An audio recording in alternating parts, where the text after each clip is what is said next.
मंडळी, आपल्या new English स्कूलचा आज मी तिला उदय झाला असे घोषित करायला हरकत नाही. माझ्या हयातीत हा दिवस मला बघायला मिळतोय. माझ्यासारखा भाग्यवान खरंच मीच.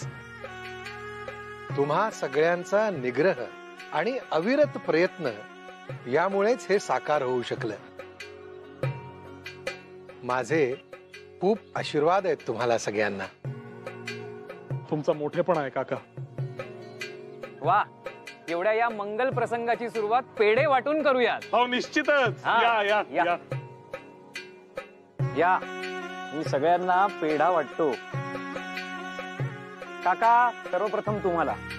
रानडे, आपली पत्रकं सगळ्या विद्यार्थ्यांकडे पोहोचलेली आहेतच. हे घ्या. जे येणार नाहीत तिथे आम्ही स्वतः जाऊ आणि त्या विद्यार्थ्यांना इथे शाळेत घेऊन येऊ. कसे?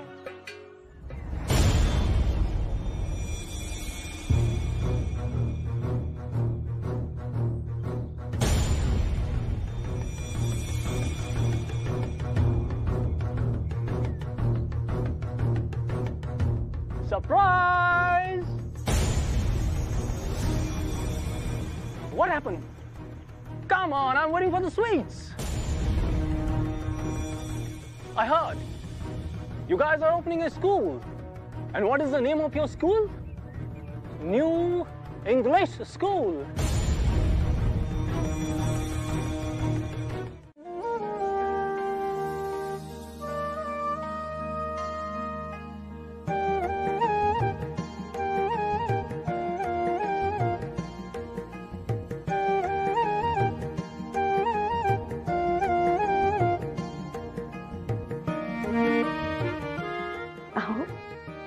असे काय बघताय? डोळे अगदी आईसारखे आहेत. म्हणजे कसे? बुठ्ठे आणि वटारलेले. सौम्य आहेत, मोहक आहेत. बामी, तू आजवर दिलेले सगळ्यात मौल्यवान रत्न आहे. मला माफ कर. मला कल्पना नव्हती आजच हा क्षण येईल आणि हे पिल्लू आपल्या हाती येईल. काय कशी फजिती झाली आपल्या आईची. तिला वाटत होत तू एक चिमणा आहेस, पण तू तर एक इवलीशी चिवताई आहेस. रागवायचं का? आईला रागवायचं का?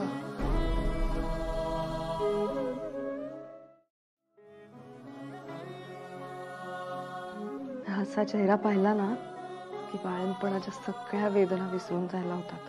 आपले सगळे विश्व या एकाच धाग्याभोवती फिरते हे मला नव्याने जाणवले. आपण स्वतःलाच इतक्या लहान रूपात समोर पाहतो आहोत असे जाणवते.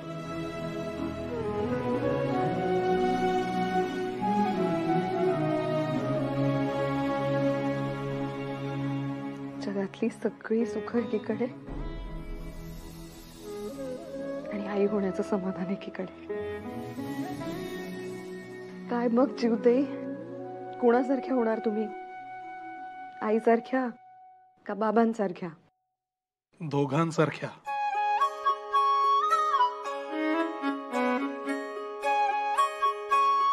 भामे, आपण आपल्या बाळाला चिवताईच म्हणणार आहोत का खरेखुरे नाव देखील ठेवणार आहोत? हो, असं कसं चालेल?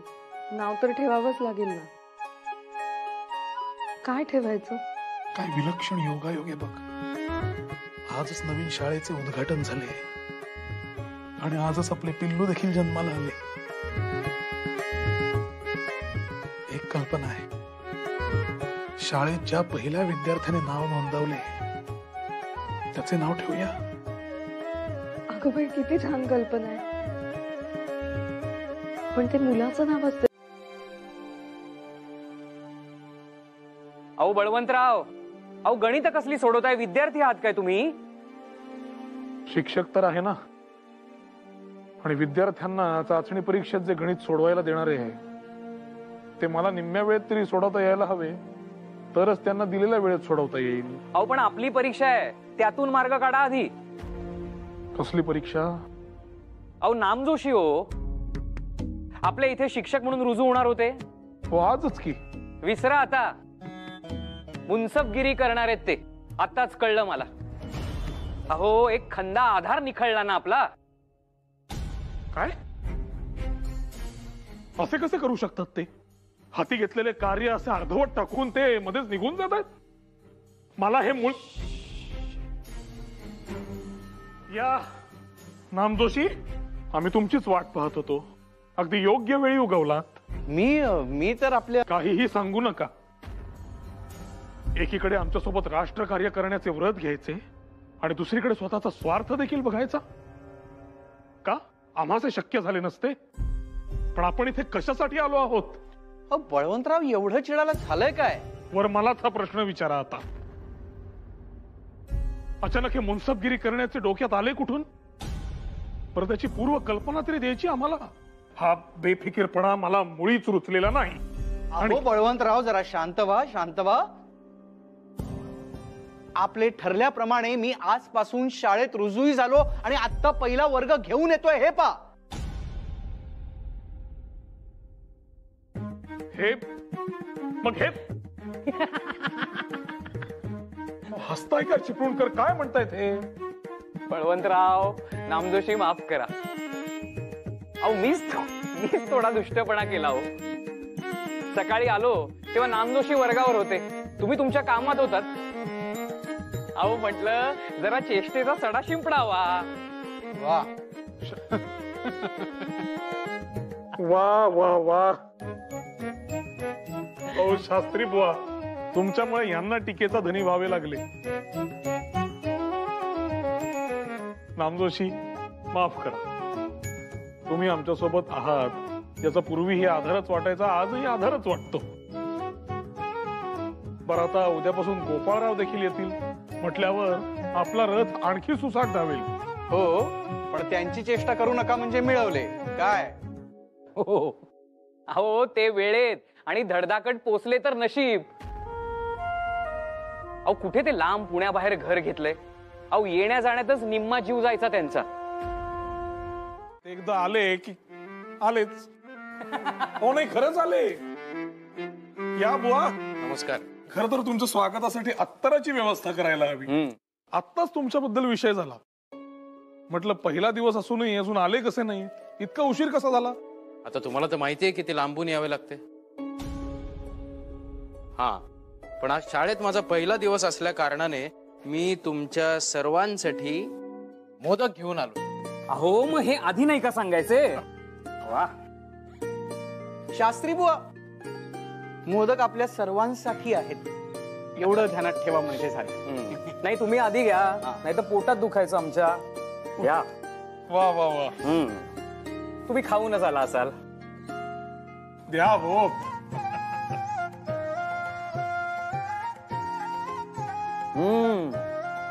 वा आगरकर बुवा, वहिनी म्हणजे साक्षात अन्नपूर्णाच आहेत म्हणावं लागेल. अहो जानकी काकूंनी दिलेत. मी मागे म्हणालो नव्हतो का तुम्हाला त्यांच्याबद्दल? त्यांनी आता स्वतःची खानावळ सुरू केली आणि उत्तम प्रतिसाद आहे. वा मंडळी, काय विलक्षण चित्र आहे बघा. त्यांच्या जानकी काकू ज्या एक विधवा आहे, त्यांना त्यांच्या नातेवाईकांनी घरातून बाहेर काढलंय. त्या स्वतःची खानावळ उघडतात. त्या खानावळीस समाजाचा उत्तम सकारात्मक प्रतिसाद मिळतो. ही किती मोठी गोष्ट आहे. या जानकी काकू म्हणजे जिवंत वस्तुपाठ आहेत आपल्या समाजासाठी. खरंय, कित्येक स्त्रिया अशा अंधारात नाहीशा होतात, पण जानकी काकूंनी ते करणं नाकारलं. तात्पर्य, आपण आपला आवाज निर्माण केला तर समाज तो ऐकतोच. असा समाज आपल्याला घडवायचा आहे. अशा स्त्रियांना आदर मिळवून द्यायचा. एक खरं सांगू, मुलांना आवडणारे आपले शिक्षण, जानकी काकूंची खानावळ, या सुवार्तांमुळे की काय हे मोदक अधिकच गोड वाटायला लागलेत मला. आणि हे असेच सुंदर क्षण आपल्याला दररोज निर्माण करायचे शास्त्री बुवा. लक्षात ठेवा, उद्या हीच मुलं आपल्या मार्गावर चालतील, स्वावलंबी होतील आणि जगाकडे मानवतेच्या दृष्टीने बघतील. आणि त्याने वृद्धिंगत होईल तो राष्ट्रभाव.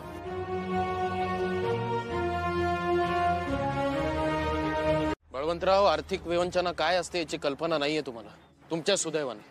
पण 30 रुपये पगारामध्ये घर चालवणं सोपं नाहीये. गोपाळराव, तुम्ही जरा हे रडगाणे थांबवा बघू. अनेकदा ही तुमची परिस्थिती तुम्हीच ओढवून घेता असे माझे स्पष्ट मत आहे. मी काय म्हणतो ते जरा ऐका. बुवा, आपण नवीन वाडा घेऊयात का वास्तव्यासाठी? छे, ते नाही जमायचं मला. अहो, नकार देण्याआधी विचार करा. आमची सत्यभामा आणि यशोदा वहिनी दोघींना एकमेकींची चांगली सोबत मिळेल, शेजार मिळेल, अगदी बहिणीचे सख्य मिळेल.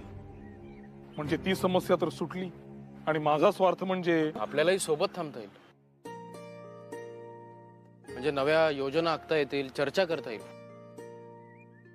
पण बळवंतराव, तुमचा पर्याय जरी योग्य असला तरी एक असे करा, तुम्हाला जे आडेवेडे घ्यायचे ते एक मार्गी घेऊन टाका. म्हणजे त्यानुसार मी युक्तिवाद करेन, पण तुमच्याकडून होकार वदवून घेतल्याशिवाय राहणार नाही. बळवंतराव, मला तेवढं भाडं द्यायला जमणार नाही. तुम्ही माझी अवस्था बघताय. होय का? मग येऊ नका. असे काय करता गोपाळराव? आज जसे मोदक आणले तसे पुरवत राहा म्हणजे झाले. मैत्रीत व्यवहार आणेन का मी? तेवढे ओळखता आता तुम्ही मला. काय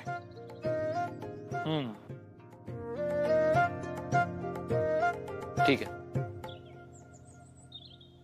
म्हणजे भामाचे स्वप्न सत्यात उतरणार. स्वप्न? अहो, आज काय झाले?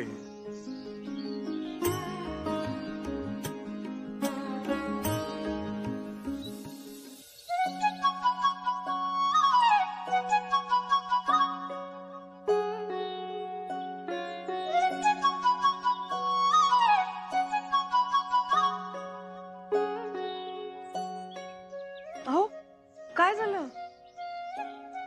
दिवस डोक्यावर येण्याची वेळ झाली.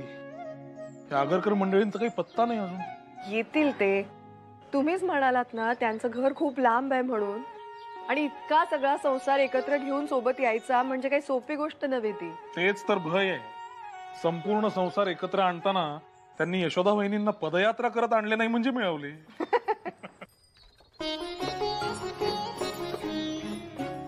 हे बघा, आले तुमचे मित्र. या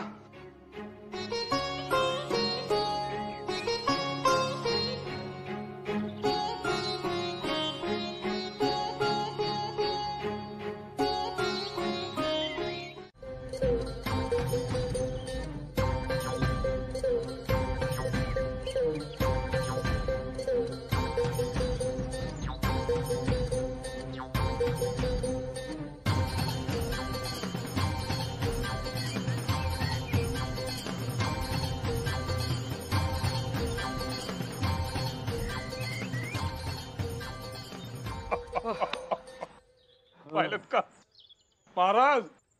वाडा पुढचा. नको नको नको बळवंतराव, नको नको नको नको. मला वाढाव बरं का मंडळी.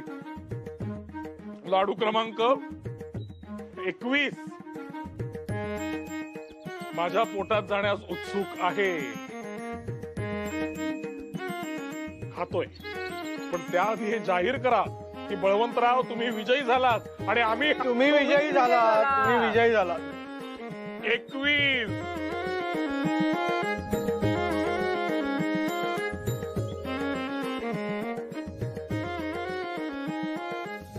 21 वाकणे देखील कठीण झाले. अप्रतिम जेवण. वा, चला आता यानंतर शाळेत जाऊन तास घ्यायचेत. बळवंतराव, अहो एवढं जेवण झालं, एवढे लाडू आणलेत, पोट अगदी दुखायला लागलंय माझं, खूपही राहत नाहीये. मग जरा चाला काही वेळ, किंवा एक काम करा, आराम करा आजच्या दिवस. येऊ नका एक वेळ शाळेत. आजच्या दिवस आम्ही आगरकर सावकाश. बळवंतराव, माझ्या पोटात मळमळतंय खूप. चला जरा चला. नाही नको, मी घरी जातो. अहो आगरकर बुवा, मला तर लाडू खाऊन एवढी झोप आलेली आहे, 2 पावलंही चालवणार नाहीत. इथेच झोपी जावं असं वाटतंय. आपटे, वर्ग नाही का घ्यायचे? तुम्हाला त्रास होतो ना? चला मी तुम्हाला वैद्यभवनकडे घेऊन जातो. चला चला आपटे अण्णा, आपण वैद्य- आम्ही बळवंतराव, तास तुम्हीच घ्या बरं सगळे आज. हा, मी जाऊन विश्रांती घेतो. चला चला तुम्ही बोलत वैद्यभवनकडे जाणे इतके झाले काय? येतो हा बळवंतराव, चला या. सगळे गेलात तर मी तरी कसे, म्हणजे एकटा कसे होऊ? करावे लागेल बळवंतराव, करावे लागेल. चला. परमेश्वरा, तुम्ही सगळे मगाशी एका पाठोपाठ एक कट असल्यासारखे निघून गेलात, तेव्हाच मला शंका आली, काहीतरी काळे बेरे असणार. अहो बळवंतराव, अहो पैज लावून तुम्ही आम्हास हरवले, म्हणून ठरवलं आम्ही सगळे एकत्र येऊन तुम्हास हरवू. अहो पण कसले काय, इथे देखील तुम्ही आम्हास धूळ चारलीत. अहो तुमच्या दुर्दैवाने मला पराभूत होणे मान्यच नाही. पण टिळक, साष्टांग दंडवत तुम्हाला. आज सारे वर्ग ज्या तऱ्हेने तुम्ही हाताळले ते वर्णना पलीकडचे आहेत. तुमच्यासारखा ज्ञानी लाभला हे या देशाचे भाग्यच आहे. नाही नाही नाही हो, ही तुमची अतिशयोक्ती झाली. परंतु तुमच्यासारखे महारथी माझ्याबद्दल इतके चांगले शब्द बोलतायत, म्हणजे मी गेल्या जन्मी नक्कीच काहीतरी चांगले कृत्य केलेले असावे असं म्हणायला हरकत नाही. इथेही मेहनत बुद्धी जात नाही, आम्हालाच महारथी बनून मोकळे झाले. गुरुजी, एक गंभीर बातमी आहे. काय? सार्वजनिक काकांची प्रकृती अतिशय चिंताजनक आहे. काय? हो.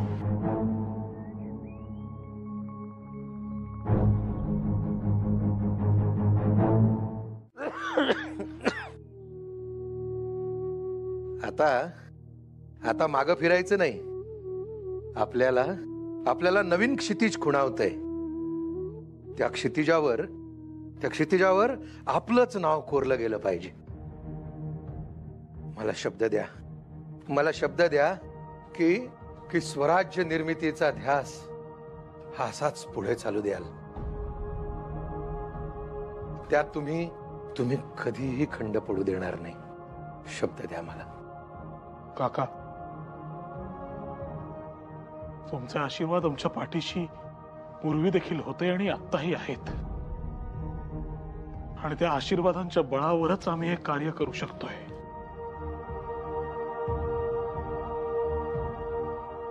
तुमच्या तरुणांच्या हातामध्ये या देशाचं भवितव्य सुरक्षित आहे याची खात्री आहे मला. काका,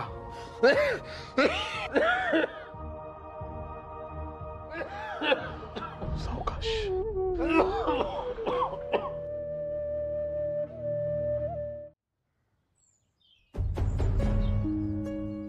चला या रे या. गुरुजी, तुम्ही सांगितल्याप्रमाणे सगळ्या मुलांना घेऊन आलो इथे. अरे वा वा वा, या या या, बसा बसा या. शाबास. तर मला कोणी सांगू शकेल का की आज आपण इथे तास का घेणार आहोत ते? हरकत नाही. काय आहे की मला थोडा दम्याचा त्रास आहे, त्यामुळे असं मोकळ्या हवेत बसलं ना की एकदम बरं वाटतं. असा मोकळा श्वास घ्यायला आवडतो मला.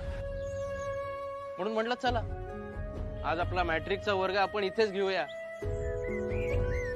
चालेल ना तुम्हाला? होय गुरुजी, छान, उत्तम. पर मला सांगा, तुम्हाला कोणाला दम्यावर काय उपाय करता येतील याची माहिती आहे? म्हणजे तुमच्या घरी शेजारी पाजारी कोणाला जर दमा झाला असेल तर ते काय करत असतील? अरे श्रीरंग, तुझ्या मोठ्या भावाला दमा आहे ना, काय केलं त्याने? वैद्यांकडून औषधं घेतले त्यांनी. वैद्यांकडून औषधं मी पण घेतोय, पण त्यांनी बरा होत नाहीये. तुम्हाला सांगतो, एकदा एक गृहस्थ मला भेटले आणि त्यांनी मला काय सांगितलं माहितीये? ओव्याची विडी ओढा, चटकन दमा नाहीसा होईल. पण आता आपण ठरलो कच्चे खेळाडू, विडी ओढायचं दूर राहिलं, ती बनवायची कशी हे देखील माहिती नाही मला. हो बाबा, या बाबतीत आपलं ज्ञान शून्य आहे. हो गुरुजी, एवढं काही कठीण नाही ते. हो का? मी माझ्या स्वार्थासाठीच विचारतोय. ती विडी जर मला ओढता आली ना, तर हा दमा कायमचा हद्दपार होईल माझ्या आयुष्यातून आणि माझं आयुष्य सुखकर होईल. गुरुजी, तुम्हाला माहितीये? हो. अरे वा, छान, उत्तम. या या इकडे या, घाबरू नका, पुढे या. सांगा बरं, कशी तयार करता? सांगतो गुरुजी. तुम्ही झाडाची वाळलेली पानं घ्या आणि त्यात सगळं ऐवज भरा. ऐवज? कुणी तंबाखू घेतं. तंबाखू? तुम्ही ओवा घ्या. बर, मग पुढे? तो ओवा त्यावर ठेवायचा एका रेषेत, आणि त्या पानाची सुरनळी करायची आणि ती एका बारीक दोऱ्याने बांधायची. झाली विडी तयार. अरे इतकं सोपं आहे. मग आपण एक काम करू, आत्ता इथे विडी तयार करू. इथे? साहित्य नाहीये ना. अरे हो, साहित्य नाहीये का? बरोबर. एक मिनिट.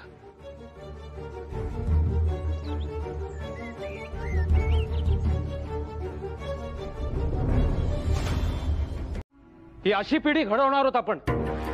हे असणारे आपल्या देशाचे भविष्य. या अपेक्षांचे आणि स्वप्नांचे मनोरे आपण उभे करणार आहोत, त्याचे वाया गेलेल्या पायांवर. काय शिक्षा द्यावी, काय शिक्षा द्यावी या कृत्याबद्दल? आपल्या शाळेतून प्रथम मॅट्रिक होणार आहेत ही मुले, पण यांची ख्याती काय असणार आहे? व्यसनी, विड्या ओढणारे. नवे शिक्षकांना शिकवणारे ते कशा तयार करतात ते, हो ना? लाज वाटू द्या रे, लाज वाटू द्या स्वतःची. तुमच्या पालकांनी काहीतरी अपेक्षा ठेवून तुम्हाला इथं पाठवलंय आणि तुम्ही चांगले पांग फेडतायत तुमचे. नाही, यांच्या पालकांना कळवायलाच हवे. ज्या शाळेत आपण मंदिर मानतो त्यातील भक्ती नाचवण्याचा प्रकार थांबायलाच हवा. गोपाळराव, आपण या मुलांच्या पालकांना बोलवून घेऊच या, परंतु यांचे नावही पटावरून कमी करूया. बळवंतराव, मुद्दा हा आहे की हे प्रकरण इथवर थांबत नाही. आज आपण या मुलांना शिक्षा देऊ, पण जे साहित्य सापडलं ते आपल्याच आवारात ना. चूक माझी आहे, माझे लक्ष नव्हते यांच्याकडे. बळवंतराव, तुम्ही द्याल ती शिक्षा भोगायला मी तयार आहे. गोपाळराव, आज नैतिक दृष्ट्या पराभूत झालोय मी. स्वतःला शिक्षक म्हणून घेताना माझ्याच विद्यार्थ्यांनी चपराक दिली माझ्या श्रीमुखामध्ये. बळवंतराव, तुम्ही एक काम करा, तुम्ही मला सरळ शाळेतून कमी करा. मला अधिकारच नाहीये इथे राहायचा. थांबा थांबा. नाहीतर तुम्ही सांगा मुलांनो, काय करू मी? या रणरणत्या उन्हामध्ये अनवाणी पायांनी फेऱ्या मारत बसू? नाहीतर एक काम करा, ते जोडे काढा आणि मारा माझ्या श्रीमुखामध्ये. बा गोपाळराव, का कान धरून उभं राहू तुमच्या समोर? सांगा काय करू?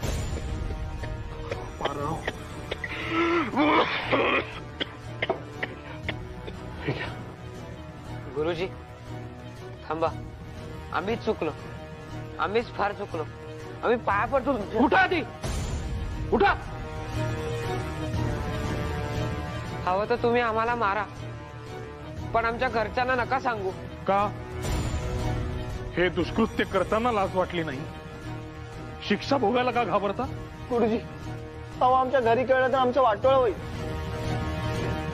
आणि आम्ही एकदाच असे वागलो, परत उभ्या आयुष्यात असे वागायचो नाही. जरी कळलं तर आमच्या घराची अब्रू चव्हाट्यावर येईल. त्यांची इतकी काळजी वाटते तरी 4 मोहाचे क्षण आवरता आले नाहीयेत तुम्हाला. याचे काय गंभीर परिणाम होणार आहे त्याची कल्पना आहे तुम्हाला? आम्ही वाहवत गेलो, मान्य करतो, पण आम्हाला खरं क्षमा करा. हे कांगावे मला इथे नकोय. म्हणजे आपण खरंच अहो पण मग सासूबाई. मी तसंही तिला कळवलं मी काही सरकारी नोकरी करणार नाही. त्यावरून ती नाखुश होती, पण मी समजावून सांगेन तिला. आणि प्रश्न आपल्या पोट भरण्याचा आहे तर जमवू. मला सांग, तुझी तयारी आहे की नाही? तुम्ही निर्णय घेतलाय म्हणजे विचार करूनच घेतला असेल, आणि कुठल्याही परिस्थितीत मी तुमची सोबतच करेन.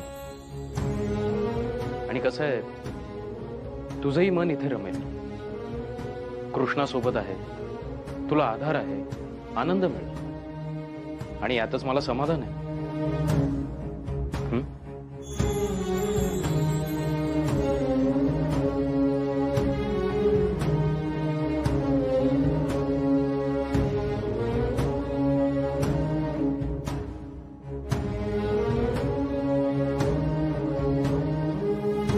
बळवंतराव, चला, निघायचंय ना?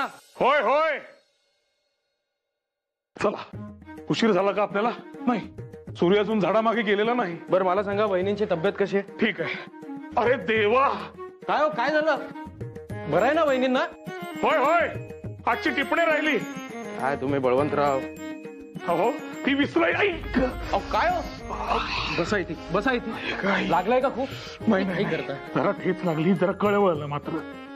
ठीक आहे ठीक आहे ठीक आहे, होईल नीट. एरवी सगळी तयारी भामा करून देते, आज स्वतःवर आले म्हणून हा सगळं धसमुसळेपणा. मी तेच सांगतोय, त्यांना बरं नाहीये, तुम्ही थांबा हवं तर घरी. काही गरज नाही. ठीक आहे, ती आता थोड्या वेळात चालू फिरू पण लागेल. नको, त्यांना आराम करू द्या, ती बघेल सर्व. हे घ्या. वहिनी, आमच्यामुळे तुम्हाला विनाकारण ताण पडतोय. हो ना, सासूरवासच भोगावा लागतोय मला. हो वहिनी. अहो बळवंतराव, अहो चेष्टा करते ती. अगं बाई, आलेच. बाळा, काय झालं कृष्णा? गोपाळराव, तुम्ही आणि वहिनी इथे नसतात तर ही अशी परिस्थिती आम्ही कशी निभावून नेली असती? तुमचे आभार मानावेत तितके कमीच आहेत. बळवंतराव, या न्यायाने मी तुमचे आभार मानायचे ठरवले तर यादी खूप मोठी होईल. आभार प्रदर्शन पुरे. निघूया का?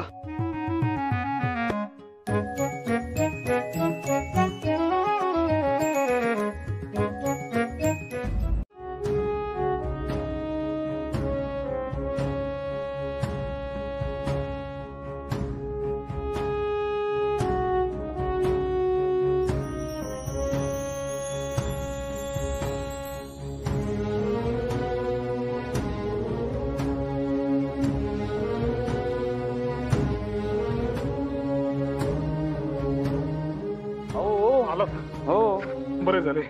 बळवंतराव, अहो काय हा सगळा पसारा करून ठेवला तो? आपटे, गोपाळराव, आता तुम्हीच काय तो सोक्षमोक्ष लावा. आपण कसला सोक्षमोक्ष लावायचा आहे? आणि तुमची एवढी चलबिचल का होते? जरा स्पष्ट सांगा. अहो, मगाचपासून आपल्या विद्यार्थ्यांच्या नावांचा आणि त्यांनी दिलेल्या शुल्कांचा हिशोब लावायचा प्रयत्न करतोय. काही केल्या लागत नाही. मग बघा, सावकाश जरा वर खाली झालं असेल, तपासा पुन्हा एकदा. अहो, मगाचपासून 5 वेळा तपासणी केली आहे. ही पहा, ही विद्यार्थ्यांच्या नावांची यादी, ही शुल्कांची यादी, हे सगळे मगापासून पाहतोय. काही केलं हिशोब लागत नाही. आणि हा गेल्या 7 महिन्यांचा खर्च. अहो हे माहितीये की मागच्याच महिन्यात आपण यावर स्वाक्षऱ्या केल्या होत्या, सगळा खर्च तपासून. अहो मग आता पैशांचा हिशोब लागत का नाहीये?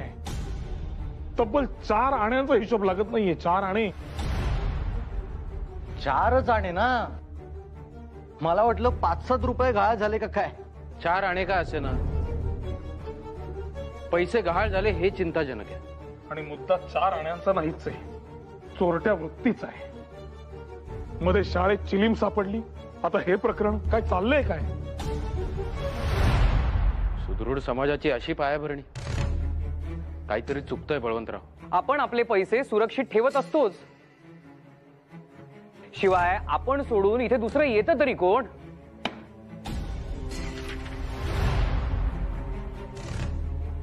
काशीनाथ. गुरुजी. सांभाळून जरा. हो गुरुजी. सगळी महत्वाची कागदपत्र आहेत, आपण नीट जपतो की नाही ती? हो, चुकलं माझं. असू दे, आम्ही इथे सांभाळतो. तू एक कसे कर, सगळे विद्यार्थी आलेत का पहा आणि पटांगणात त्यांना प्रार्थनेसाठी जमव जा. हो. मला असं वाटतंय आपण पुन्हा एकदा सगळं तपासून बघूया. काही गरज नाही. आगरकर, शाळेत चिलीम सापडली होती तेव्हा स्वतःची चूक मानून तुम्ही स्वतःलाच शिक्षा करायचे ठरवले होते. आता या प्रसंगात चूक माझी, शिक्षा मलाच होणार. माझ्या पगारातले 4 आणे कमी करून आपल्या खणात जमा करा. बळवंतराव काय बोल, यावर चर्चा नाही. आता या प्रकरणाचा छडा. वा, तयारी झालेली दिसते सगळी. आले का रे सगळे? हो. या खालीच या. थांबा भाऊ, इथे काही जण माझ्या मागे थांबा. हे समोर 2 चौकोन दिसत आहेत का? हो. हा, आता ये. तुला घनतेविषयी प्रश्न होता ना, जा थांब त्या चौकोनात जा. नामदेव तू पण जा. तुम्ही तिघ त्या चौकोनात थांबा रे. तू देखील जा जा. हा, थांबले का सगळे विद्यार्थी? हो. आता मला सांगा, या चौकोनामध्ये किती विद्यार्थी आहेत? 2. आणि या चौकोनामध्ये किती आहेत? 4. म्हणजे कुठल्या चौकोनाचे वजन अधिक असणार? 4. बरोबर. का बरं? कारण हा चौकोन या चौकोनाच्या मानाने अधिक भरलेला आहे. म्हणजेच काय, तर या चौकोनाची घनता अधिक आहे. अगदी बरोबर. मात्र जे पक्षी असतात त्यांचे आकारमान, वस्तुमान, त्यांचा एकूणच आकार हा अशा पद्धतीने निसर्गाने बनवलेला असतो की त्यांना उडता येते. आणि हो, आपण जर ठरवलं तर आपल्याला देखील हवेत उडता येईल. बरं नाही नाही गुरुजी, काही काय म्हणतात असं नसतं. मी आज हेच सिद्ध करणार आहे. आले का लक्षात? काशीनाथ, हो गुरुजी. तो एक कंदील आण भाऊ. हो. आण लवकर. हे काय आहे? कंदील. कंदील आहे, बरोबर. पेटवूया आपण तो.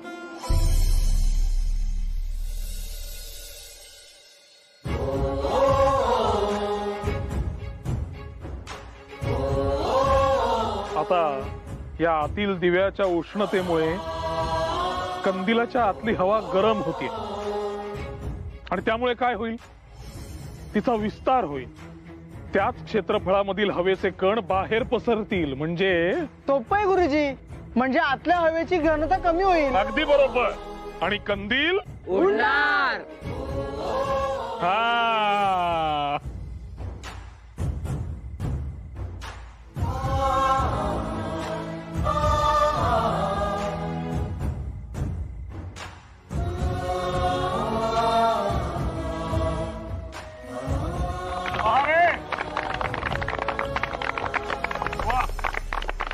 आले का लक्षात? हो. आता हा तर लहानसा कंदील आहे, परंतु आपल्या वजनाच्या प्रमाणात इतका मोठा कंदील जर आपण बांधण्यात यशस्वी झालो तर आपणही त्या कंदिलासोबत हवेत उडू शकणार नाही का? हो गुरुजी, उडू शकतो. मग झाले तर. आता असाच कंदील तुम्हाला देखील उडवायचा आहे का? हो. काशीनाथ, हा गुरुजी. उरलेले 9 कंदील घेऊन ये. नाही, आता 7 उरलेत गुरुजी. अरे पण 10 सांगितले होते. आणि आपली घुसमट होते त्याचं काय? ती कोणाला सांगायची? एकमेकींना. अहो, कुठल्याही 2 बायका या एकमेकींशी अश्रूंच्या वाटेने जोडल्या गेलेल्या असतात. आता तुमच्याकडे हे असं आणि आमच्याकडे काही वेगळी तऱ्हा नाही. हो, मी सुद्धा आजच विषय काढला होता गणपतीचा इकडे, तर वाघासारखे धावून आले माझ्या अंगावर. शाळेत काहीतरी हिशोबाची व्यवस्था लागत नाहीये म्हणून व्यथित आहेत वाटतं. पण सोसावं लागतं सारा आपल्यालाच की नाही. कुणाला आणि किती किती सांगायचं? सुख मिळत नसेल ना तर त्याची आशा सोडून द्यायची किंवा रडून भांडून ते मिळवायचं. नाहीतर जे आहे त्यात समाधान मानायचं. ते झालंच.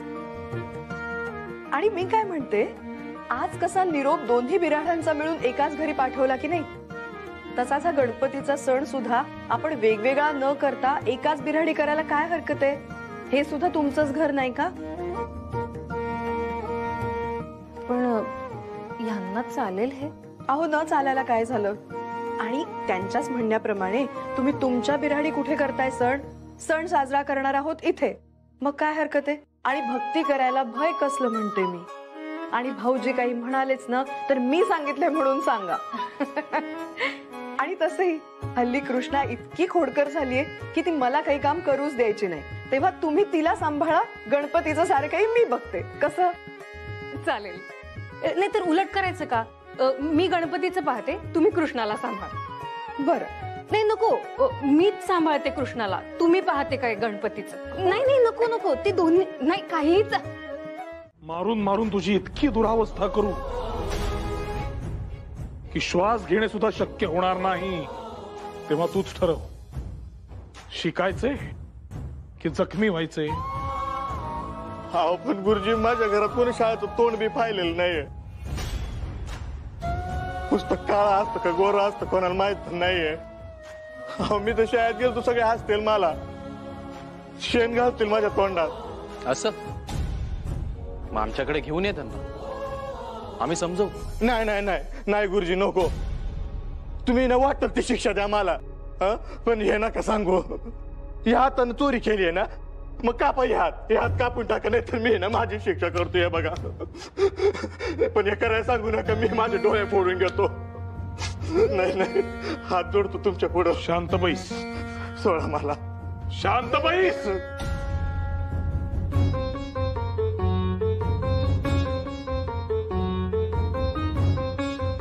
आमच्यावर विश्वास आहे की नाही? हा, पण ते शिकायचं नाही मला. ऐकून घे. परवा दिवशी आमच्या घरी यायचं. गणेश चतुर्थी आहे, दर्शनास यायचं. तिथे बोलू आपण, समजले? हा पण गुरुजी, दर्शनाला बोलवतात, श्रद्धा आहे ना तुझी? मग नक्की यायचं.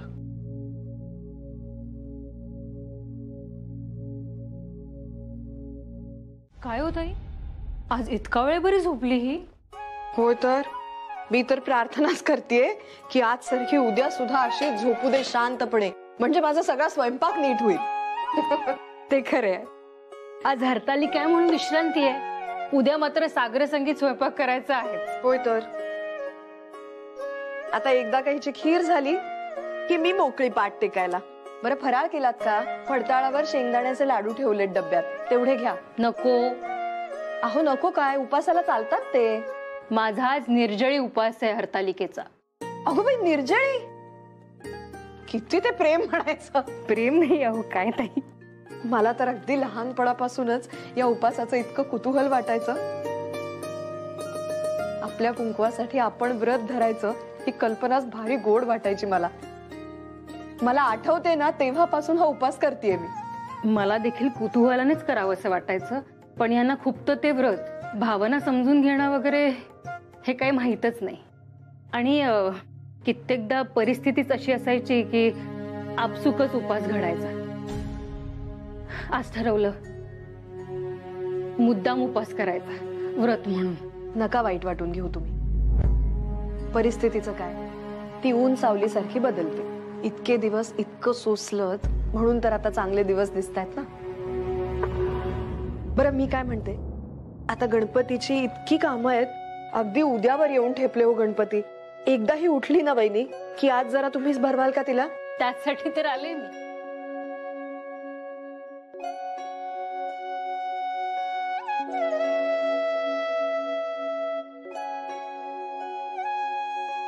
बरं ताई, यावेळेस गुळ नीट घातलाय ना? नाहीतर ती कृष्णा खात नाही हा खीर. अगो बाई, माझ्या लक्षातच नाही मी गुळ घातलाय की नाही ते. मी पाहते.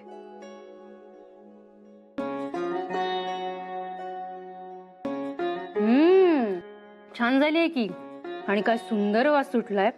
वेलदोड. अगो बाई, देवा मला माफ कर. नमस्कार आपटे. शास्त्री बुवा नमस्कार.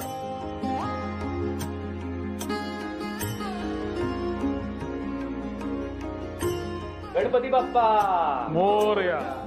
सुख करता दुख हरता वार्ता विघ्नाशी पूर्वी पूर्वी.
मंगलमूर्ती मोरया.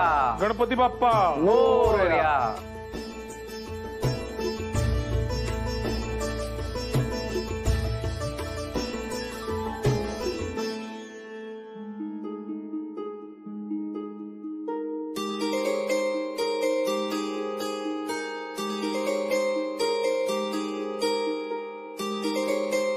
थांब रे.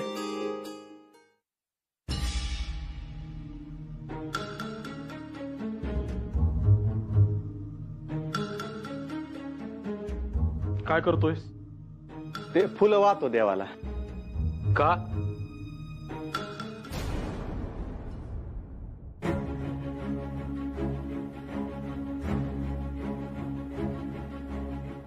गणपतीला विद्येची देवता मानता ना तुम्ही? पण तू तर म्हणालास तुझ्या 7 पिढ्यांमध्ये कोणी शिक्षण घेतलेले नाही. वा.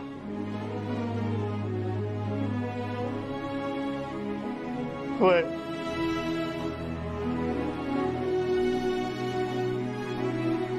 थांब.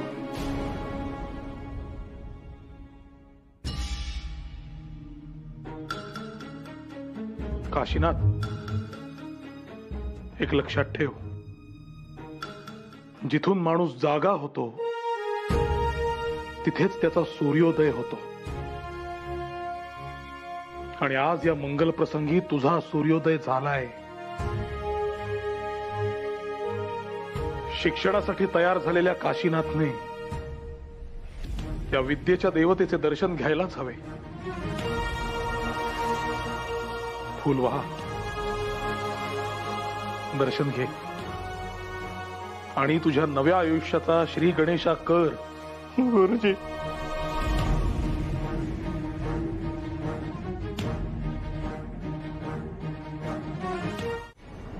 आणि अशा परिस्थितीत तुम्ही तुमचा आवाज निर्माण करणार कसा आणि तो ऐकणार कोण?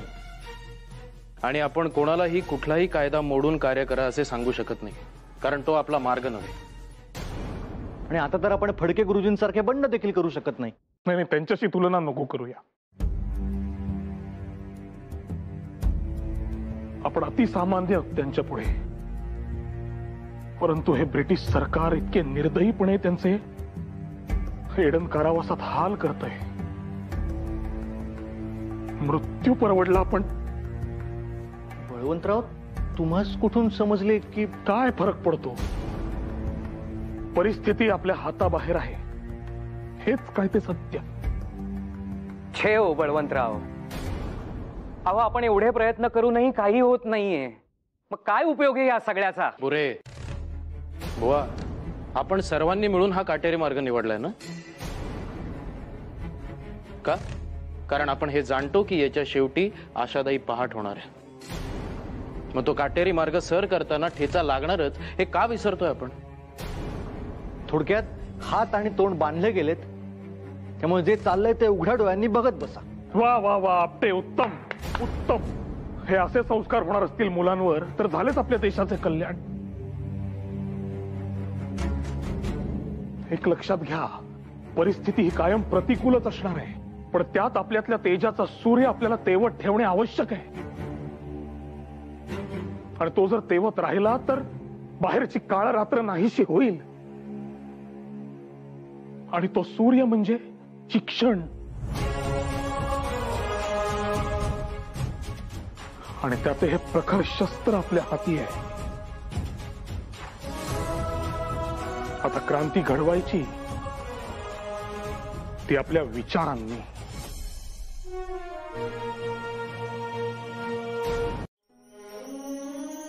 त्या राष्ट्राचा चेहरा काय असावा? पारतंत्र्य, गुलामगिरी? अहो आपण हे कसे विसरून गेलो की हीच ती भूमी जिथे छत्रपती शिवाजी महाराजांनी दास्यत्व झुगारून स्वराज्याची पायाभरणी केली. आणि त्याच महान स्वराज्याचे, त्याच महत् परंपरेचे आपण अनुयायी आहोत ना? होय की नाही? होय. पण मग तरीही या इंग्रजांचे गुलाम कसे बनलो? मी सांगतो, एकजुटीचा अभाव, शिक्षणाचा अभाव आणि पर्यायाने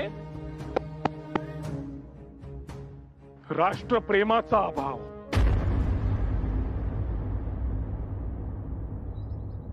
मंडळी, या ब्रिटिशांनी येणाऱ्या काळाची पावले ओळखली. आपल्याकडे कुणी ज्ञानी नव्हते? होते, आज देखील आहेत. परंतु या ब्रिटिशांनी हेतुपुरस्सर केवळ त्याच शिक्षणाचा प्रसार केला ज्याचा त्यांना लाभ होणार होता. आणि त्यांच्या चतुराईने हे भासवून दिले की त्यांचेच शिक्षण सर्वश्रेष्ठ आहे. आणि आपण त्यांना ते तसे करू दिले. हे आपले दुर्दैव.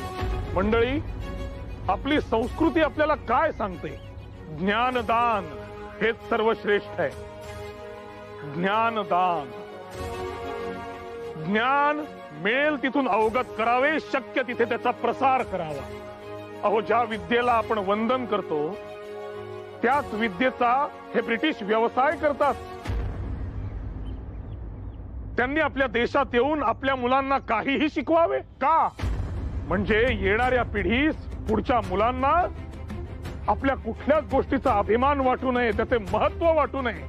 मग तो आपला इतिहास असो, आपली संस्कृती असो, आपली परंपरा असो किंवा आपले राष्ट्र असो. राष्ट्रीय शिक्षण. मंडळी, आपले राष्ट्रीय शिक्षण हेच आपल्या मुलांना उद्या जगासमोर ताठ मानेने उभे राहण्यास सहाय्य करणार आहे. आणि तेच देण्याचा आम्ही प्रयत्न करतोय. स्वातंत्र्य, ज्ञान, परमार्थ, राष्ट्रभाव या स्तंभांवर आपली शिक्षण पद्धती उभी राहते. मंडळी, आपले शिक्षण हे आपल्या आईसारखे आहे. आणि आपली आई आपल्या पाठीशी वाघिणीसारखी उभी असताना इतर कोणी येऊन आपले संगोपन करण्याची आवश्यकता नाही, हे जाऊन सांगा त्या इंग्रजांना.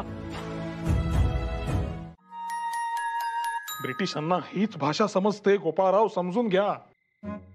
आता आपल्या वृत्तपत्रातून कसा खरपूस समाचार घेतो पहा त्यांचा. अगदी योग्य आहे बळवंतराव. आणि अन्यायाला वाचा फोडणं तुमच्याकडनं शिकावं माणसाने. हेच आपलं दायित्व आहे. लक्षात घ्या. एकत्र येऊन त्या ब्रिटिशांना अशी चपराक लगावूया ना, अगदी जमीन दोस्त व्हायला हवेत. हे असे कसे?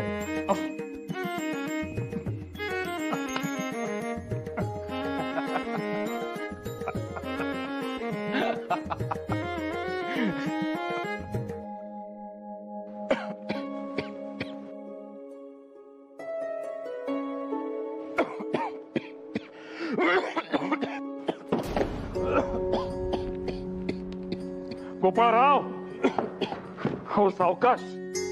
इतकी पुस्तके घेऊन कुठे निघालात एकत्र? सावकाश, मी उचलतो.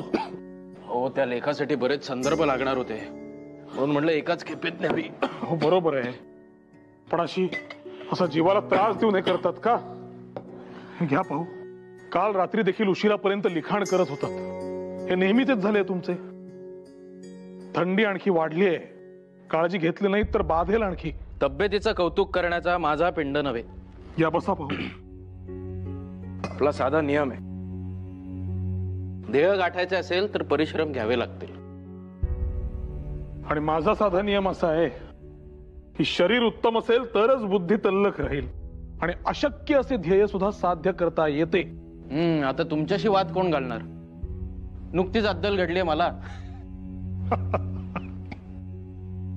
पण काय बळवंतराव, तुम्हाला दडपण येत नाही? म्हणजे आता वृत्तपत्र सुरू करायचंय, सोपी गोष्ट नाही. छे छे छे, दडपण घेऊन काम सोपे होते का? नाही. मग कशाच घ्यायचे दडपण? बरं, आणि मुळात आपला जन्म सोपे काम करण्यासाठी झालाय का? आपले काम महाकठीण. त्यामुळे उलट कठीण किंवा अशक्य प्राय ध्येय दिसले की मी आपोआप तिथे आकर्षीला जातो. धन्य आहे तुमच्या पुढे बळवंतराव. तुमची हीच ऊर्जा आणि चेतना आम्हाला प्रेरणा देऊन जाते. नामजोशी, तुम्ही तर एक शब्द देखील बोलू नका. संताप होतोय माझा. जरा शांत होता का तुम्ही आधी? हे बघा, आपल्याला असे अनुभव नवे आहेत का? शाळा सुरू करण्याच्या वेळेला देखील वेगळं काय घडलं होतं? काय झाले? काय जरा इतरांसाठी कार्य करा म्हटलं तर तेही नाही. बरं, जे करतायत त्यांना मदत तरी करा, तर तेही नाही.